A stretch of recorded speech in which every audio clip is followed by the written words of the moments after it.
IRCTC తీసుకొచ్చిన south India divine tour package భక్తి travel అనుభవం కోరుకునే వాళ్ళకి ప్రత్యేకంగా రూపొందించిన జర్నీ. చండీగఢ్ నుంచి ఫ్లైట్ ద్వారా బయలుదేరి మొత్తం 4 నైట్స్ 5 డేస్ లో దక్షిణ భారతదేశంలోని ప్రముఖ ఆధ్యాత్మిక క్షేత్రాలని దర్శించే అవకాశం ఈ ప్యాకేజ్ లో ఉంది.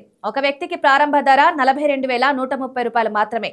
Flight, hotel stay, local transport, sight seeing అన్ని కలిపిన ఆల్ ఇంక్లూసివ్ ట్రిప్ గా ఇది ప్లాన్ చేశారు. ఈ యాత్రలో మొదటగా చేరుకునేది తిరువనంతపురం. కేరళ రాజధానిగా ప్రసిద్ధి చెందిన ఈ నగరం ప్రశాంత వాతావరణంతో పాటు గొప్ప ఆలయ సాంప్రదాయానికి పేరు. పద్మనాభస్వామి ఆలయ దర్శనం, చుట్టుపక్కల సహజ అందాలు కలిపి ట్రిప్ కు మంచి ఆరంభమిస్తాయి. ఇక్కడి సంస్కృతి, ఆహార అలవాట్లు, దేవాలయ ఆచారాలు భక్తులకి ప్రత్యేక అనుభూతిని కలిగిస్తాయి.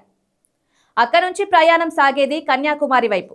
భారతదేశం దక్షిణాంచున ఉన్న ఈ ప్రదేశం సముద్ర సంగమానికి ప్రసిద్ధి. సూర్యోదయం, సూర్యాస్తమయం ఒకే చోట చూడగలిగే అరుదైన అనుభవం ఇది. వివేకానంద రాక్ మెమోరియల్, తిరువల్లూర్ విగ్రహం లాంటి ప్రదేశాలు మనసుకు శాంతినిస్తాయి. తర్వాతి ప్రధాన స్టాప్ రామేశ్వరం. 12 జ్యోతిర్లింగాలలో ఒకటైన రామేశ్వర జ్యోతిర్లింగం ఇక్కడే ఉంది. తీర్థ స్నానాలు, ఆలయ ప్రదక్షిణలు భక్తులకు లోపలి ప్రశాంతతను అందిస్తాయి. రామాయణ చరిత్రతో ముడిపడిన ఈ ప్రాంతం యాత్రలో కీలక భాగం. చివరిగా చేరుకునేది మదురై. మీనాక్షి అమ్మవారి ఆలయం, రంగురంగుల గోపురాలు, శిల్పకళ, వేల సంవత్సరాల చరిత్ర ఇవన్నీ మదురైని నిజమైన టెంపుల్ సిటీగా నిలబెడతాయి. ఆలయ దర్శనం తర్వాత లోకల్ మార్కెట్లు చూసే అవకాశం కూడా ఉంటుంది.